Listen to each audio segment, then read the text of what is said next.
Today is the 11th day of my climate fast.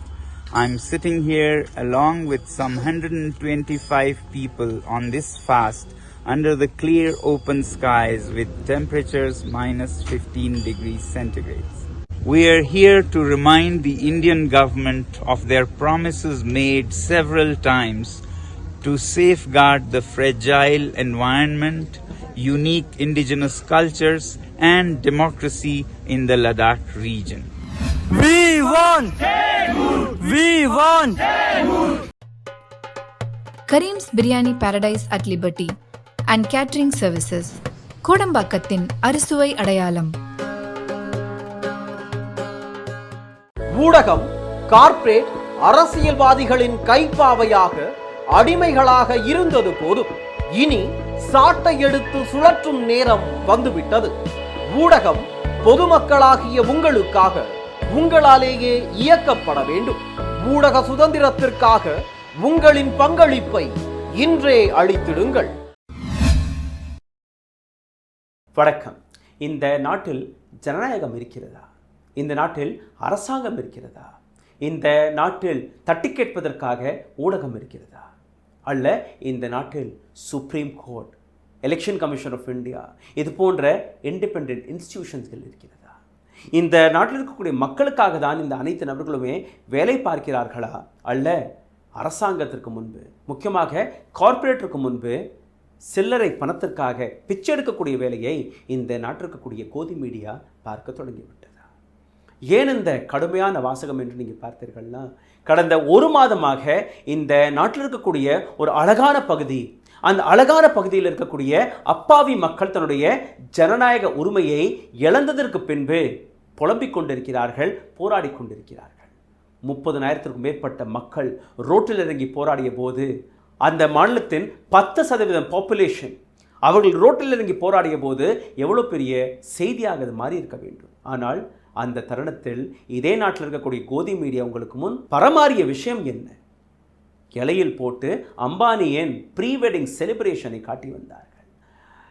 எந்த television சேனலை நீங்கள் திருப்பி பார்த்தாலும் அந்த இடத்தில் அம்பானியுடைய ப்ரீ வெட்டிங் செலிப்ரேஷன் மட்டும்தான்.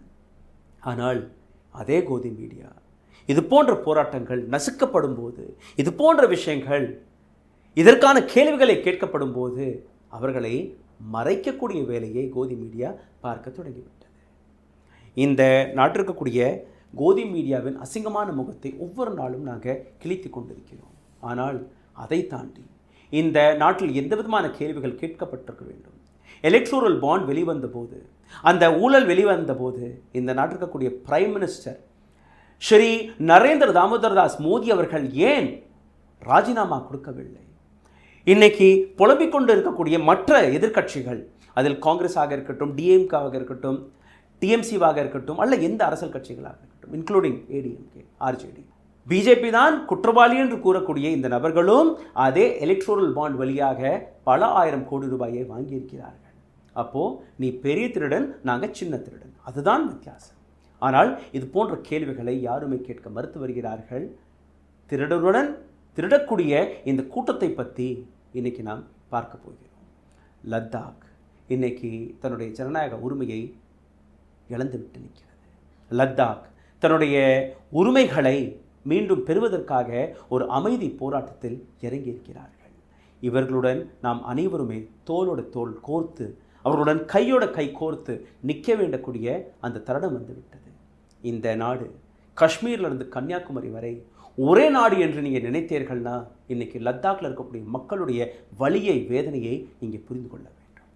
-18 டிகிரி செல்சியஸில் அங்கே இருக்கக்கூடிய மக்கள் 11 நாட்களாக போராடி வருகிறார்கள். -18 டிகிரி செல்சியஸ் என்கிற அர்த்தம் உங்களுக்கு புரிந்திருக்காது. அதனால் ஒரு டம்ளர் எடுத்துக்கொள்ளுங்கள், அதில் தண்ணீரை ஊற்றுங்கள், ஃப்ரீசரில் வச்சு பாருங்கள். 0 டிகிரி வந்த உடனேயே அந்த தண்ணீர் உறைந்து போகும். இங்கே -18 டிகிரிஸ், அதாவது உங்களுடைய எலும்புகளை முறிக்கக்கூடிய அந்த டெம்பரேச்சர், உங்களுடைய இரத்தத்தை உறைய வைக்கக்கூடிய அந்த டெம்பரேச்சர். அமைதியாக அங்கே இருக்கக்கூடிய மக்கள் போராடி வருகிறார்கள். 30,000க்கும் மேற்பட்ட மக்கள் ரோட்டில் நடந்து போராடிய போது கூட இந்த நாட்டில் இருக்கக்கூடிய கோதி மீடியாவோ, இந்த நாட்டில் இருக்கக்கூடிய அரசாங்கமோ, இந்த நாட்டில் இருக்கக்கூடிய அரசியல்வாதிகளோ எந்த விதமான ஸ்டேட்மெண்ட்டையும் கொடுக்கவில்லை. ஆனால் இன்னைக்கு அவர்களுடைய செவிகளுக்கு இந்த செய்தியை கொண்டு செல்வதற்கான தருணம் வந்துவிட்டது. தயவு செய்து இந்த வீடியோவை பகிருங்கள். தயவு செய்து இந்த வீடியோவிற்கான சப்போர்ட்டை நீங்கள் தெரிவிப்பீர்கள் என்று நான் நினைக்கிறேன். இதே இடத்தில் நீங்கள் பார்த்தீர்கள்னா மார்ச் 6ஆம் தேதி இந்த போராட்டம் துவங்கியது. அதாவது உண்ணாவிரத போராட்டம், சாகும் வரை உண்ணாவிரத போராட்டம். 21 நாட்கள் வரை ஒரு நபர் உண்ணாவிரத போராட்டத்தில் இருந்தால் அந்த நபருடைய உயிர் பிரிந்து போகும். அப்போது ஒரு நபர் சாகும் வரை போராடுவதற்கான அந்த கெடு வெறும் 21 நாட்கள் மட்டும்தான். இந்த இடத்தில் 11 நாட்கள் முடிந்து விட்டது. இதுவரை கோதி மீடியாவாக இருக்கட்டும் அல்லது இந்த நாட்டு அரசாங்கமாக இருக்கட்டும் லத்தாக்கில் இருக்கக்கூடிய மக்களை பற்றி ஒரு துளி கூட கவலைப்படவில்லை. இதே இடத்தில் நீங்கள் பார்த்தீர்கள்னா லத்தாக்கில் இருக்கக்கூடிய மக்கள் எழுப்பக்கூடிய பல்வேறு விஷயங்கள், பல்வேறு கோரிக்கைகள், அதற்கான பல டிஸ்கஷன்கள் நடந்த பின் கூட எந்த விதமான ரிசல்ட் வராத பட்சத்தில் famous educator, innovator, activist Sonam Wangchuk அவர்கள் இன்னைக்கு இதே உண்ணாவிரத போராட்டத்தில் கலந்து கொண்டிருக்கிறார். அவரால் துவக்கப்பட்ட இந்த உண்ணாவிரத போராட்டத்தில் ஒட்டுமொத்த லத்தாக்கில் இருக்கக்கூடிய மக்கள் கலந்து கொள்ள பல்வேறு கிராமங்களிலிருந்து வர தொடங்கிவிட்டார்கள். சோனம் வாங்சூக்கை பற்றி பல பேருக்கு தெரியாது. ஆனால் ஒரு படம் உங்களுக்கு நிச்சயமாக தெரியும், 3 Idiots. ரொம்பவே ஃபேமஸான படம். தமிழ்லையும் அதை டப் பண்ணி காட்டினார்கள். விஜய் நடித்த அந்த படம். இந்த படத்தில் மெயின் கதாபாத்திரம் இதே சோனம் வாங்சூக்குடைய லைஃப் ஹிஸ்ட்ரியிலிருந்து இன்ஸ்பயர் ஆகி எழுதப்பட்ட அந்த கதை. பல்வேறு இனோவேஷன்ஸ்களை செய்திருக்கிறார். பல அவார்டுகள் இவருக்கு கிடைத்திருக்கிறது. தன்னுடைய மண்ணிற்காக, இந்த நாட்டிற்காக எத்தனையோ தியாகங்களை செய்த இந்த மகான் இன்னைக்கு உண்ணாவிரத போராட்டத்தில் உட்கார்ந்திருக்கக்கூடிய காரணம் இந்த நாட்டில் இருக்கக்கூடிய அரசாங்கம் ஒரு மாநிலத்துடைய ஜனநாயக உரிமையை பறித்து விட்டது.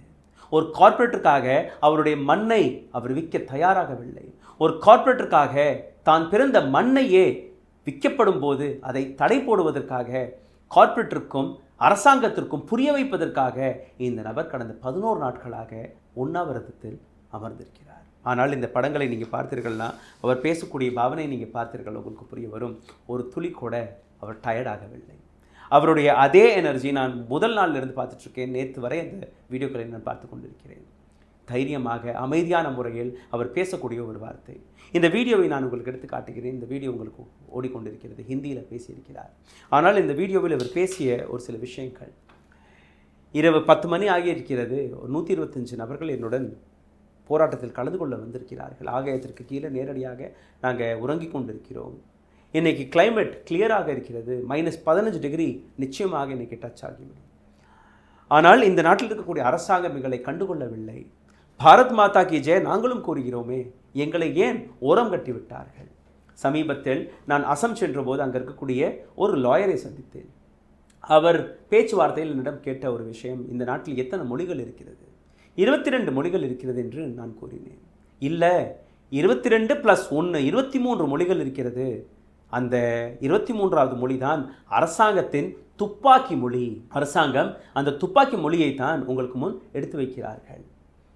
இந்த நாட்டில் முக்கியமாக நார்த் ஈஸ்டில் எத்தனை எக்கார்ட் நடந்தாலும், அது நாகாவாக இருக்கட்டும், திரிபுராவாக இருக்கட்டும், போடோவாக இருக்கட்டும், அல்ல மிசோவாக இருக்கட்டும், இந்த அனைத்து போராட்டங்களுமே அங்கே இருக்கக்கூடிய மக்கள் கையில் ஆயுதங்களை ஏந்தி, அரசாங்கம் செவிசாய்க்காத பட்சத்தில் அந்த கையில் ஆயுதங்களை ஏந்தி இன்னைக்கு தன்னுடைய உரிமைக்காக போராடுவது, அதுதான் அரசாங்கத்துடைய 23வது மொழி என்று கூறியிருந்தார். ஆனால் எனக்கு அதில் விருப்பம் கிடையாது. இதோடன் இன்னொரு மொழியும் சேர்த்துக் கொள்ளுங்கள் என்று கூறினேன். 24வது மொழி அமைதியான மொழி. அந்த மொழியை வைத்து தான் இன்னைக்கு நான் அமைதி போராட்டத்தில் உட்கார்ந்திருக்கிறேன். 24வது மொழி அமைதியான மொழி, அன்பிற்கான மொழி. இதைத்தான் நான் எடுத்து வைக்கிறேன் என்று கூறியிருக்கிறார். ஆனால் இவ்வளோ ஆழமாக சிந்திக்கக்கூடிய இந்த நபர், இவரை பற்றி எத்தனை விஷயங்கள் நீங்கள் எடுத்து வைத்தால் கூட இந்த போராட்டத்தை பற்றி நீங்கள் பார்க்க வேண்டும். இந்த வீடியோவில் லத்தாக்கை பற்றி நாம் பேசும்போது இது லத்தாக்கில் நடக்கக்கூடிய விஷயம் மட்டுமல்ல, இந்த நாட்டிற்கக்கூடிய பல்வேறு மாநிலங்களில் இதே போன்ற சூழ்ச்சியை இந்த நாட்டு அரசாங்கம் செய்வதாக நீங்கள் புரிந்து கொள்ள இருக்கிறீர்கள். பொலிட்டிக்கல் கார்ப்பரேட் மாஃபியா எந்த அளவில் லத்தாக்கை இன்னைக்கு ஒரு டேஞ்சரஸ் சிச்சுவேஷனில் தள்ள பார்க்கிறார்களோ, அதே போன்ற மாஃபியாக்கள் சத்தீஸ்கரில் இருக்கக்கூடிய ஹாஸ்தியோ காடுகளை அழித்திருக்கிறார்கள். எத்தனையோ மாதங்களாக மணிப்பூர் கொழுந்துவிட்டு எரிந்து கொண்டிருக்கிறது. அதற்கு பின்னாடியும் இதே அரசாங்கம், கார்ப்பரேட் மாஃபியா தான். பக்ஸ்வாய் என்கிற இடத்தில் இருக்கக்கூடிய டிஸ்ட்ராக்ஷன், அதுவும் இந்த மாஃபியாவுடைய விஷயம். ஜோஷி மட் ஒட்டுமொத்த மட்டத்தையே, ஒட்டுமொத்த நகரத்தையே அழித்து விட்டார்கள் டெவலப்மெண்ட் என்கிற பெயரில். அரசாங்கம், கார்ப்பரேட். உத்தரகாஷியில் நடந்த அந்த டனல் கொலாப்ஸ், அதுவும் இதே போன்ற நேச்சரை டெஸ்ட்ராய் செய்யும் போது தான். லக்ஷத்வீப் இன்னைக்கு அழிந்து கொண்டிருக்கிறது. அதற்கு பின்னாடி நீங்கள் பார்த்தீர்கள்னா இதே development model, Gujarat model, prime minister மோடியோடைய மாடல். டெவலப்மெண்ட் என்கிற பேரில் எந்த அளவில் கார்ப்பரேட்டிற்காக இந்த நாட்டு அரசாங்க, இந்த நாட்டு மக்களை விற்று விட்டார்கள், இந்த நாட்டு பூமியை, மண்ணை விற்று விட்டார்கள், காடுகளை, மலைகளை விற்று விட்டார்கள். அதனால் வரக்கூடிய பல்வேறு ஆபத்துக்களை நீங்கள் உணர வேண்டும். அதனால் இந்த வீடியோவை கடைசி வரை நீங்கள் நிச்சயமாக பார்க்க வேண்டும். கார்ப்பரேட் இந்த நாட்டை கொஞ்சம் கொஞ்சமாக முழுங்கி கொண்டிருக்கிறது. டர்மைட் போன்று இந்த நாட்டை அழித்து கொண்டிருக்கிறது. ஆனால் இதே இடத்தில் நீங்கள் பார்த்தீர்கள்னா சோனம் வாக்சூ போன்ற நபர்கள் இந்த நாட்டில் எந்த அளவில் தன்னுடைய உயிரை பணைய வைத்தாவது இந்த நாட்டை காப்பாற்ற வேண்டும் என்கிற அந்த வேலையை பார்த்திருக்கிறார். இவருடைய இனோவேஷன்ஸ்களை பற்றி கொஞ்சமாக கூறுகிறேன். 2021ஆம் ஆண்டு இந்த நாட்டு இராணுவ வீரர்களுக்கு சோலார் பேனலை வைத்து ஒரு டென்ட்களை அமைத்து அந்த இனோவேஷனை செய்த நபர். அந்த இனோவேஷனை வைத்து இந்த நாட்டிற்கு கூடிய இராணுவ வீரர்கள் இன்னைக்கு கம்ஃபர்டபுளாக லத்தாக்கில் இந்த நாட்டு பார்டர்களை காப்பாற்றி வருகிறார்கள். இது மட்டுமல்ல, சோனம் வாக்சூ டிசைன் செய்த கார்பன் நியூட்ரல் சோலார் பில்டிங்ஸ், லத்தாக்கில் பல பில்டிங்ஸ் இவரால் அமைக்கப்பட்டிருக்கிறது. ஐஸ் ஸ்தூபாஸ், அங்கே தண்ணீர் பற்றாக்குறை, ஏன்னா எங்கே திரும்பி பார்த்தாலும் ஐஸாக தான் இருக்கும், குடிக்க தண்ணீர் கூட இருக்காது. அதை எப்படி நீங்கள் தண்ணீராக மாற்றுவீர்கள் என்கிற அது ஒரு விஷயம். இங்கே உங்களுக்கிடம் 5G தான் வருகிறது. லத்தாக்கில் இருக்கக்கூடிய மலைகளையே செதுக்கி அதை ஒரு ஆன்டினாவாக பயன்படுத்தி, அதை ஒரு ப்ராட்பேண்டாக பயன்படுத்தி, அங்கே இந்தியாவில் மட்டுமல்ல ஒட்டுமொத்த உலகத்திலேயே ஹை ஸ்பீட் இன்டர்நெட்டை கொண்டு வந்த நபர் இதே சோனம் வாக்சூ அவர்கள். சோனம் வாக்சூ தலைமையில் எத்தனையோ சாதனைகள் படைக்கப்பட்டது. இவருக்கு கிடைத்த அவார்ட்ஸ்களை நீங்கள் பார்த்தீர்கள்னா Ramon Magsaysay award, green teachers award, UNESCO award. Sonam வாக்சூக்கு இந்த அவார்ட்ஸ்கள்லாம் பெரிய விஷயங்கள் இல்லை. தன்னுடைய மண்ணை நான் விட்டுக் கொடுக்க மாட்டேன், தன்னுடைய ஜனநாயக உரிமையை நான் விட்டுக் கொடுக்க மாட்டேன் என்று இன்றைக்கி போராடி வரக்கூடிய இந்த நபர் எதற்காக போராடுகிறார்கள் அதையும் நீங்கள் பார்த்துவிட்டீர்கள். இவருடைய டிமாண்ட் என்ன? முதல் demand, a tribal status under 6th schedule of Indian Constitution. Tribal status எங்களுக்கு கிடைக்க வேண்டும் என்கிற முதல் கோரிக்கை.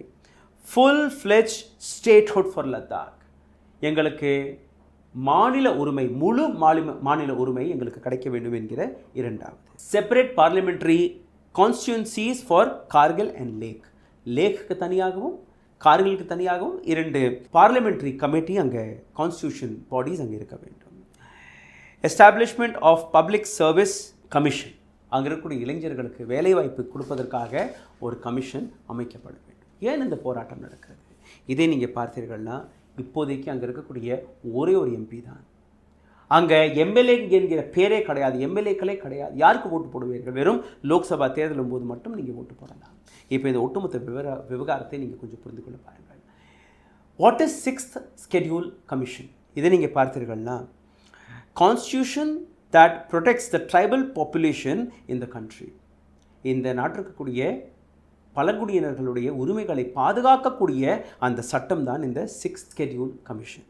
இதில் tribal areas to promote democracy and tribal areas can form their own autonomous direct council, autonomous regional council. அவர்களுடைய உரிமைகளை பாதுகாப்பதற்காக, அவர்களே தனக்கான சட்டங்களை உருவாக்குவதற்காக 2 பொசிஷன்ஸ்கள் இருக்கிறது.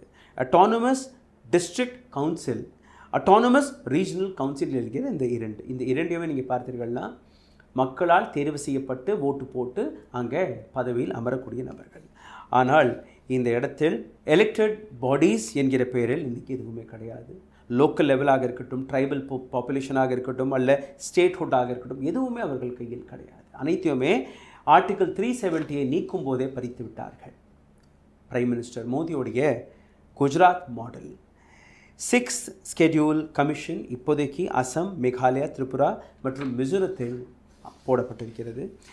இதே ஸ்டேட்ஹுட்டை தான் இவர்களும் கேட்டுக்கொண்டிருக்கிறார்கள். எங்களை லத்தாக் ஒரு முழு ஸ்டேட்டாக இருக்க வேண்டும், எங்களுக்கு இந்த 6th ஸ்கெட்யூல் கமிஷனில் சேர்க்க வேண்டும் என்கிற அந்த கோரிக்கை. இதே இடத்தில் நீங்கள் பார்த்தீர்கள்னா பல்வேறு நபர்கள் நீங்கள் எடுத்து வைக்கக்கூடிய ஒரு கேள்வியாக இருக்குது. லத்தாக்கில் தான் காடுகளே இல்லையா, அப்போ எந்த ஃபாரஸ்ட்டை பற்றி நீங்கள் பேசுகிறீர்கள்? இந்த இடத்தில் நீங்கள் மிக முக்கியமாக பார்க்க வேண்டும். சோனம் வாக்சோ எத்தனையோ இடங்களில் பல விஷயங்களை எக்ஸ்பிளைன் செய்திருக்கிறார். அந்த எக்ஸ்பிளனேஷனை நீங்களும் பார்த்து விடுங்கள். இதற்கு பின்னாடி அவர் கூறிய அந்த விஷயத்தை நானும் உங்களுக்கு எடுத்து காட்டுகிறேன். இந்த வீடியோவை பாருங்கள். Mountains are facing the wrath of nature in the face of climate change. இங்கே இருக்கக்கூடிய மலைகள், இந்த மலைகளை அழித்து கார்ப்பரேட் தனக்கான லாபத்தை தேடிக் கொள்ளும்போது இந்த அழகான ஸ்டேட் அழியப் போகிறது. லத்தாக் இஸ் இன் டேஞ்சர் என்கிற அந்த விஷயத்தை மிகவும் தெளிவாக எடுத்து வைத்திருக்கிறார். நேச்சுரல் டிசாஸ்டராக இருக்கட்டும், ஃப்ளட்ஸாக இருக்கட்டும், லேண்ட்ஸ்லைடாக இருக்கட்டும், இது அனைத்துமே அதிகரித்துவிடும். லத்தாக்கில் இந்த கார்ப்பரேட்டோட இன்வால்மெண்ட் இருக்கக்கூடாது என்கிற இந்த போராட்டம். இதை தாண்டி மெஜாரிட்டி பாப்புலேஷன், லத்தாக்கில் இருக்கக்கூடிய மெஜாரிட்டி பாப்புலேஷன் ஸ்கெட்யூல் ட்ரைபை சார்ந்த பாப்புலேஷனாக இருக்கிறது, அதாவது எஸ்டிக்கு கீழே வருகிறது. According to NCST 68.8% population of Leh is schedule tribe. லேஹில் இருக்கக்கூடிய 66.8% பாப்புலேஷன் ஸ்கெட்யூல் ட்ரைபாக இருக்கிறது. கார்கில் பகுதியில் இருக்கக்கூடிய 83% மக்கள் எஸ்டியாக இருக்கிறார்கள், ஸ்கெட்யூல் ட்ரைபில் இருக்கிறார்கள். இன்னும் சொல்லப்போனால் ஒட்டுமொத்தமாக நீ பார்த்தீர்கள்னா 99% வரை பல்வேறு இடங்களில் ட்ரைபல்ஸ்களாக தான் இருக்கிறார்கள். அப்போது அவர்களுக்கான அந்த உரிமை நீங்கள் ஏன் மறுத்து வருகிறீர்கள்? கடைசியாக மூன்றாவது மிக முக்கியமான கேள்வி, பிஜேபி நேரடியாக தன்னுடைய டெமோக்ரஸி ரைட்டிற்காக உங்களுக்கு நாங்கள் அனைத்துமே செய்து கொடுக்குறோம் என்று கூறும்போது ஆர்டிக்கிள் 370 ஆகஸ்ட் 2019 அதை நீக்கும்போது இவர்கள் எடுத்து வைத்த விஷயம் லத்தாக்கிற்கான அந்த ஸ்டேட்ஹுட்டை பறித்து அவர்களை ஒரு யூனியன் டெரிட்டரியாக மாற்றி அவர்கள் கையில் இருக்கக்கூடிய அனைத்து அதிகாரத்தையுமே பறித்தது மட்டும்தான். காஷ்மீரை இரண்டாக பகிர்ந்து விட்டார்கள். ஜம்மு அண்ட் காஷ்மீர் ஒரு பக்கம், இன்னொரு பக்கம் லத்தாக். லத்தாக்கில் இருக்கக்கூடிய பல்வேறு விஷயங்களை நீங்கள் பார்த்தீர்கள்னா அப்போ இருந்த கவர்னர் சத்யபால் மலிக் அவர்கள் கொடுத்த ஒரு சின்ன ஸ்டேட்மெண்ட்டை நான் உங்களுக்கு எடுத்து காட்டுகிறேன், அதை பார்த்து விடுங்கள். 370 हटाने से ज़्यादा इसका बुरा मानते हैं. बिल्कुल, तो किया क्यों ये? इसमें भी मेरी कोई सलाह नहीं थी, लेते तो मैं मना करता. More than the obstruction of Article 370, Article 370 நீக்குவதை விட லத்தாக்கில் இருக்கக்கூடிய மக்கள் அவர்களுடைய ஸ்டேட்ஹுட்டை பறித்து அதை யூனியன் டெரிட்டரியாக மாற்றியது தான் அவர்களுக்கு அதிக வேதனையை கொடுக்கிறது என்று கூறியிருந்தார். இந்த இடத்தில் நீங்கள் பார்த்தீர்கள்னா Ladakh wasn't given the right, லத்தாக்கிற்கு கிடைக்கக்கூடிய அந்த உரிமையை இவர்கள் வழங்கவில்லை, அவர்களை ஏமாற்றி இருக்கிறார்கள் என்று கூறியிருந்தார். இவரும் பிஜேபியை சார்ந்த தலைவர் தான். லத்தாக்கில் இதற்கு முன்பு நீங்கள் பார்த்தீர்கள்னா 4 எம்எல்ஏ சீட்டுகள் இருந்தது. நுப்ரா, லேஹ், கார்கில், நஸ்கர். இன்றைக்கி எந்த எம்எல்ஏ சீட்டுமே அங்கே இல்லை. அங்கே இருக்கக்கூடிய ஒரே ஒரு சீட்டு, ஒரே ஒரு எம்பி மட்டும்தான். அதை தாண்டி வேறு யாருமே கிடையாது. டெல்லியும் யூனியன் டெரிட்டரி தான். டெல்லியிலையும் இதே போன்ற ஒரு அரசாங்கம் இருக்கிறது. அங்கேயும் மக்கள் அங்கே இருக்கக்கூடிய அரசியல் கட்சிகளுக்கு ஓட்டு போடுகிறார்கள். ஆனால் லத்தாக்கில் இது போன்ற எந்த விஷயத்தையுமே நீங்கள் செய்ய முடியாதபடி பிஜேபி அரசாங்கம் மாற்றியுள்ளது. இதை தாண்டி நீங்கள் பார்த்தீர்கள்னா சென்ட்ரல் கவர்மெண்ட் டெல்லியிலையும் அங்கே இருக்கக்கூடிய அரசாங்கத்தை பறிப்பதற்காக பல்வேறு விஷயங்களை செய்து பார்த்தார்கள். ஆனால் அவர்களால் அதை முழுமையாக அடைய முடியவில்லை. லத்தாக்கில் அதை அடைந்து விட்டார்கள். இப்போதைக்கு லத்தாக்கில் வெறும் ஒரே ஒரு எம்பி மட்டும்தான். இதே போன்று நீங்கள் பார்த்தீர்கள்னா லோக்கல் லெவல் அங்கே இருக்கக்கூடிய அட்மினிஸ்ட்ரேஷனை பார்க்கும்போது 6th ஸ்கெட்யூல் இதில் நீங்கள் சேர்த்துட்டீர்கள்னா ஏடிசி அண்ட் ஏஆர்சியோடைய பல்வேறு பவர்ஸ் அங்கே வந்துவிடும். இந்த பவர்ஸ்களை நீங்கள் புரிந்து கொண்டீர்கள்னா தான் இந்த ஒட்டுமொத்த விவகாரத்தையும் உங்களால் புரிந்து கொள்ள முடியும். At least legislative assembly so that they can elect their government. இந்த இடத்துல அங்கே இருக்கக்கூடிய மக்கள் அவர்களுக்கு இந்த லெஜிஸ்லேட்டிவ் அசம்பிளி தேர்தல்கள் அங்கு நடந்தால் மட்டும்தான் அங்கே இருக்கக்கூடிய மக்கள் தனக்கான பிரதிநிதிகளை தேர்வு செய்ய முடியும், அல்ல என்றால் முடியாது. அவர்கள் கேட்கக்கூடிய விஷயம், எங்களுக்கு 2 எம்பிக்கள் வேணும், இருக்கக்கூடிய அனைத்து எம்எல்ஏ 4 எம்எல்ஏக்கள் அவர்களும் வேணும். ஏன்னா அங்கே இருக்கக்கூடிய பிரச்சனைகளை எடுத்து வைப்பதற்காக யாருமே கிடையாது. 4 வருடத்திற்கு முன்பு பிஜேபி தன்னுடைய மேனிஃபெஸ்டோவின் முதல் பக்கத்தில் அவர்கள் எழுதிய அந்த விஷயம், manifesto for the 6th Ladakh Leh general election 2020. நாங்கள் லத்தாக்கிற்காக இந்த 6th ஸ்கெட்யூல் கமிஷனை அமைப்போம், இங்கே இருக்கக்கூடிய மக்களை அந்த எஸ்டி கேட்டகரியில், ட்ரைபல் கேட்டகரியில் சேர்த்து கொடுப்போம் என்று இதை நம்பி மக்கள் அவர்களுக்கு ஓட்டு போட்டார்கள். அந்த போராட்டத்தையும் கைவிட்டார்கள். நடந்தது என்ன? இதே இடத்துல நீங்கள் பார்த்தீர்கள்னா அமித்ஷா அவர்கள் நேரடியாக அங்கே இருக்கக்கூடிய மக்களிடம் போய் அடுத்த 15 நாட்களுக்குள் லடாக்கில் தேர்தல் நடக்கும் என்று கூறினார். ஆனால் எதுவுமே நடக்கவில்லை. அதற்கு பின்பு மக்கள் அவர்களுக்கு ஓட்டு போட்டு பிஜேபிக்கு 15 சீட்டுகளை வாங்கி கொடுத்து அவர்களை வெற்றி பெற வைத்து அங்கே இருக்கக்கூடிய அரசாங்கம் பிஜேபி அரசாங்கமாக மாறிய பின் கூட எதுவுமே நடக்கவில்லை. ஜனநாயக உரிமை நாங்கள் கொடுக்க மாட்டோம் என்று கூறிவிட்டார்கள். मैंने पहले भी दिखाया है, आज फिर दिखाऊंगा कि 2019 में जब ये संसद के चुनाव हो रहे थे, आपने पहले 3 बिंदुओं में लद्दाख को 6वें शेड्यूल में संरक्षित रखने का वादा किया. சோனம் வாக்சோடைய இந்த வீடியோவை நீங்கள் பார்த்தீர்கள். I have shown this earlier today. I will show it again in 2019 during the Lok Sabha election. In the third bullet point of your manifesto, you had promised to safeguard Ladakh in 6th schedule. இதற்கு முன்பும் நான் இந்த காகிதத்தை காட்டியிருக்கிறேன், மீண்டும் ஒருவரை காட்டுகிறேன். 3வது bullet பாயிண்டை பாருங்கள். லத்தாக்கில் இருக்கக்கூடிய மக்களுடைய உரிமையை காப்பாற்றுவோம் என்று நீங்கள் கூறியிருந்தீர்கள். ஆனால் அதற்கு முன்பு எதுவுமே நடக்கவில்லை. September 2019 National Commission of Scheduled Tribe recommended to include Ladakh in the 6th schedule. National Commission for Scheduled Tribes இந்த ரெக்கமெண்டேஷனை ஏற்கனவே கொடுத்திருக்கிறார்கள். ஆனால் நீங்கள் எதுவுமே செய்யவில்லை. The government did not take any action. அதற்கு பின் எந்த விதமான ஆக்ஷனும் மக்களுக்காக அரசாங்கம் எடுக்கவில்லை. அங்கே இருக்கக்கூடிய அரசாங்கம் மத்திய அரசாங்கத்தின் கையில் இருக்கிறது. செப்டம்பர் 2020 ஒரு மிகப்பெரிய மாஸ் ப்ரொடெஸ்ட் நடக்க தொடங்குகிறது. 2020ஆம் ஆண்டு அட்டானமஸ் ஹில் டிஸ்ட்ரிக்ட் கவுன்சில் லத்தாக்கிற்காக தேர்வு செய்யப்படுகிறார்கள். ஹோம் மினிஸ்டர் அமித்ஷா 15 நாட்களுக்குள் நாங்கள் தேர்தலை நடத்துவோம் என்று கூறிய பின் கூட எதுவுமே நடத்தவில்லை. 15 சீட்களையும் இவர்கள் வாங்கி கொடுத்து விட்டார்கள். இதை தாண்டி நீங்கள் பார்த்தீர்கள்னா டிசம்பர் 2021ஆம் ஆண்டு 22ஆம் ஆண்டு இதே போன்ற இன்னும் 2 போராட்டங்கள் நடந்தது. கடைசியாக நீங்கள் பார்த்தீர்கள்னா இதுவரை எதுவுமே செய்யாத அரசாங்கம் இப்போ இந்த போராட்டம் துவங்கிய பின் கூட செவியை சாய்க்கவில்லை. இதுதான் இந்த லத்தாக்கில் நடக்கக்கூடிய பல்வேறு போராட்டங்களுக்கான காரணம். ஆனால் இதற்கு பின்பு நீங்கள் பார்த்தீர்கள்னா ஏன் மோடி அரசாங்கம் இவர்களுடைய கோரிக்கைகளை கேட்பதில்லை? அப்படி என்னதான் தலைகீழாக மாறிவிடும்? அப்படி இவர்களை 6th ஸ்கெடியூல் கமிஷனில் நீங்கள் சேர்த்து விட்டீர்கள்னா யாருக்கு நஷ்டம் போக போகிறது? மக்களுக்காக நீங்கள் அரசாங்கத்தை நடத்தி வருகிறீர்களா, இல்லை யாருக்கான அரசாங்கத்தை நீங்கள் நடத்தி வருகிறீர்கள் என்கிற இந்த கேள்வியை நான் பார்க்க போகிறோம். ரொம்பவே சிம்பிளான டிமாண்ட்ஸ் தான். எங்களுக்கு ஒரு ட்ரைபல் அங்கீகாரத்தை கொடுத்து விடுங்கள், எங்களுக்கு 4 MLA 2 MPயை கொடுத்து விடுங்கள், இந்த நாட்டிற்குரிய இந்த மாநிலத்தில் இருக்கக்கூடிய பல்வேறு பிரச்சனைகளை எடுத்து வைப்பதற்காக. ஆனால் இந்த இடத்தில் ஏடிசியோடைய அந்த ஃபங்க்ஷன்ஸ்களை நீங்கள் பார்த்தீர்கள், உங்களுக்கு புரிய வரும் ஏன் மோடி அரசாங்கம் இதை மறுத்து வருகிறது என்று. The district regional council administrator, the areas under jurisdiction, they can make laws on certain specific matters like land, forest, canal water, shifting, cultivation. முக்கியமாக land and forest. இதுதான் மோடி அரசாங்கத்துடைய பிரச்சனை, இதுதான் கார்ப்பரேட்டுடைய பிரச்சனை. அதாவது இந்த 6 பே கமிஷனில் நீங்கள் கொண்டு வந்தீர்கள்னா தண்ணீராக இருக்கட்டும், மழையாக இருக்கட்டும், அங்கே இருக்கக்கூடிய காடுகளாக இருக்கட்டும், எதையுமே நீங்கள் விற்க முடியாது. எதையுமே அங்கே இருக்கக்கூடிய மக்களுடைய அனுமதி இல்லாமல் தொடக்கூட முடியாது. அப்போது இந்த சட்டத்தை நாங்கள் கொண்டு வந்து விட்டோம் என்றால் மோடி தன்னுடைய நண்பர்களுக்கு எதையுமே விற்க முடியாது. தன்னுடைய நண்பர்களுக்கு அவர்களுடைய சொத்துக்களை சேர்ப்பதற்காக எந்த விதமான வழியையும் திறந்து வைக்க முடியாது. அதனால் மக்கள் எப்படி செத்தால் கூட பரவாயில்லை, எது நடந்தாலும் பரவாயில்லை, நாங்கள் மக்களை பார்த்து அவர்களிடம் போய் பேச்சுவார்த்தையை நடத்த மாட்டோம். அவர்கள் கேட்கக்கூடிய கோரிக்கைகளை நாங்கள் கேட்க மாட்டோம். They wanted every valley here to be mined and have industry set up. But Ladakh people are wary of this.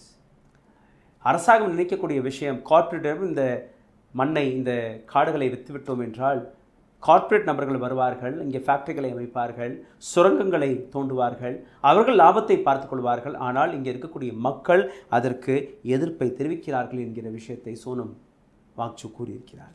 Don't want their lands to be open up for corporate for exploitation. என்னுடைய மண்ணை கார்ப்பரேட்டுக்காக நாங்கள் கொடுக்க மாட்டோம், விட்டு கொடுக்க மாட்டோம். அவர்களுடைய exploitation, அவர்களுடைய வருமானத்திற்காக எங்களுடைய மண்ணை விட்டு கொடுக்க மாட்டோம் என்று கூறியிருக்கிறார். எவ்வளோ ஆழமான விஷயம் என்று நீங்கள் பாருங்கள். இது மட்டுமல்ல, லத்தாக்கை பற்றி புரிஞ்சு கொள்ளக்கூடிய நபர்கள் அங்கே போய் வந்திருந்தீர்கள் உங்களுக்கு புரிய வரும். உலகத்தில் இருக்கக்கூடிய மிகவும் அழகான பகுதி மட்டுமல்லாமல் ரொம்பவே யுனிக்கான ரேரஸ்டான பகுதியும் ஒன்று. இதில் நீங்கள் பார்த்தீர்கள்னா எக்கலாஜிக்கலி சென்சிட்டிவ் பார்ட்டாக இது இருக்கிறது. இந்த இடத்தில் இருக்கக்கூடிய மலைகள் உலகத்திலேயே காணப்படாத அளவில் இருக்கக்கூடிய ஒரு வித்தியாசமான ஒரு யுனிக்கான மலைகள். இதை தாண்டி அங்கே இருக்கக்கூடிய 2 மிருகங்கள், அதாவது ஸ்னோ லெப்பர்ட் மற்றும் திபெத்தியன் அட்டோலபஸ், இந்த 2மே உலகத்தில் வேறு எங்கேயுமே கிடைக்காது, இங்கே மட்டும்தான் கிடைக்கும். இதே போன்ற பல்வேறு விஷயங்கள் இந்த லத்தாக்கை பற்றி நீங்கள் பேசிக்கொண்டே போகலாம். ஆனால் இது போன்ற விஷயங்கள் இந்த நாட்டு அரசாங்கத்திற்கு தேவையில்லை. அவர்களுக்கு தேவை கார்ப்பரேட்டிற்கு எப்படி இந்த நாட்டை விற்பது என்று மட்டும்தான். அங்கே இருக்கக்கூடிய மக்கள், அவர்களுடைய கல்ச்சர், அவர்களுடைய ஒவ்வொரு நாளும் நடக்கக்கூடிய விஷயங்கள் ரொம்பவே அழகாக அமைதியாக இருக்கும். ரொம்பவே இன்னசென்ட், அப்பாவியாக அங்கே இருக்கக்கூடிய நேர்மையான வழியில் வாழக்கூடிய நபர்கள். ஆனால் இந்த இடத்தையும் அழிக்க திட்டம் போட்டு விட்டது மோடி அரசாங்கம். இதை தாண்டி நீங்கள் பார்த்தீர்கள்னா மணிப்பூர் இதே போன்ற பிரச்சனையில் தான் சிக்கி தவித்து கொண்டிருக்கிறது.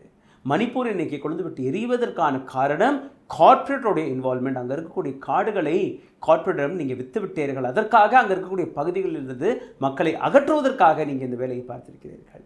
ஆனால் பிரைம் மினிஸ்டர் மோடி ஒரு முறை கூட அங்கே போய் பார்க்கவில்லை. இதே போன்று தான் சத்தீஸ்கட்டில் இருக்கக்கூடிய ஹஸ்தயோ காடு அங்கே அழிக்கப்படும் போது எத்தனையோ பேர் ரீல்ஸ் மேலே ரீல்ஸ் எல்லாம் போட்டு காட்டிவிட்டார்கள். ஆனால் அரசாங்கம் செவி சாய்க்கவில்லை. இந்த இடத்தில் யாருக்கு லாபம் போகிறது? யாரிடம் இந்த லாபத்தை கொண்டு போய் சேர்க்கிறீர்கள்? இந்த மக்கள் யார்? பிரைம் மினிஸ்டர் மோடியுடைய நண்பர்கள் யார் என்கிற இந்த கேள்வி இருக்கிறது. லத்தாக், மணிப்பூர், ஹஸ்தியோ மட்டுமல்ல, இந்த நாட்டிற்குரிய பல்வேறு காடுகளை அழித்து அந்த காடுகளை கார்ப்பரேட்டிற்காக விற்பதற்காக தானா நீங்கள் ஓட்டு போட்டீர்கள் என்று நீங்கள் சிந்திக்க வேண்டும். இது மட்டுமல்ல, to sell the forest of our country, இந்த நாட்டில் இருக்கக்கூடிய மலைகளை, காடுகளை விற்பதற்காக இந்த திட்டங்களை போட்டு வருகிறார்கள். இந்த நாட்டில் இருக்கக்கூடிய மண்ணை விற்கக்கூடிய வேலையை பார்த்து வருகிறார்கள். கார்ப்பரேட் இந்த நாட்டை எப்படி வேணாலும் அழித்து விடலாம், எங்களுக்கு எந்த விதமான கவலையும் இல்லை என்கிற அந்த விஷயத்தை இவர்கள் எடுத்து வைப்பதற்காக வேலை பார்த்து வருகிறார்கள். 11வது நாள், 11 நாட்களாக ஒரு நபர் உண்ணாவிரதத்தில் இருக்கிறார். இவர் கேட்டுக்கொண்ட கடைசி விஷயம், நாளை ஞாயிற்றுக்கிழமை 17ஆம் தேதி மார்ச் மாதம் நீங்கள் எந்த இடத்தில் இருந்தால் கூட பரவாயில்லை, எங்களுக்காக, எங்களுடைய மண்ணிற்காக ஒரு நாள் நீங்கள் உண்ணாவிரதம் இருங்கள், ஒரு நாள் மட்டும் எங்களுக்காக பட்னியாக இருங்கள். அந்த வீடியோக்களை, அந்த காட்சிகளை தன்னுடைய சோஷியல் மீடியா பக்கத்தில் பகிருங்கள். அப்படி உங்களால் பட்னியாக இருக்க முடியவில்லை என்றால் கூட பரவாயில்லை, தயவு செய்து நாங்கள் போடக்கூடிய இது போன்ற விஷயங்களை பகிருங்கள். நாளைக்கு எனக்கு பிறந்த நாள் 17ஆம் தேதி. நான் இந்த உண்ணாவிரதத்தில் கலந்து கொள்ள இருக்கிறேன். நான் இந்த வேலையை பார்க்க போகிறேன். என்னுடைய பிறந்தநாள் பரிசிற்காக தயவு செய்து இந்த வீடியோவை பகிருங்கள். முடிந்தால் உண்ணாவிரதத்தில் இருங்கள், முடியவில்லை என்றால் லத்தாக் வி சப்போர்ட் லத்தாக் என்கிற ஹேஷ்டாகை போட்டு இந்த வீடியோவை பகிருங்கள். நன்றி, வணக்கம். Karim's biryani paradise at liberty and catering services, கோடம்பாக்கத்தின் அறுசுவை அடையாளம். ஊடகம், கார்ப்பரேட், அரசியல்வாதிகளின் கைப்பாவையாக, அடிமைகளாக இருந்தது போதும். இனி சாட்டை எடுத்து சுழற்றும் நேரம் வந்துவிட்டது. ஊடகம் பொதுமக்களாகிய உங்களுக்காக, உங்களாலேயே இயக்கப்பட வேண்டும். ஊடக சுதந்திரத்திற்காக உங்களின் பங்களிப்பை இன்றே அளித்திடுங்கள்.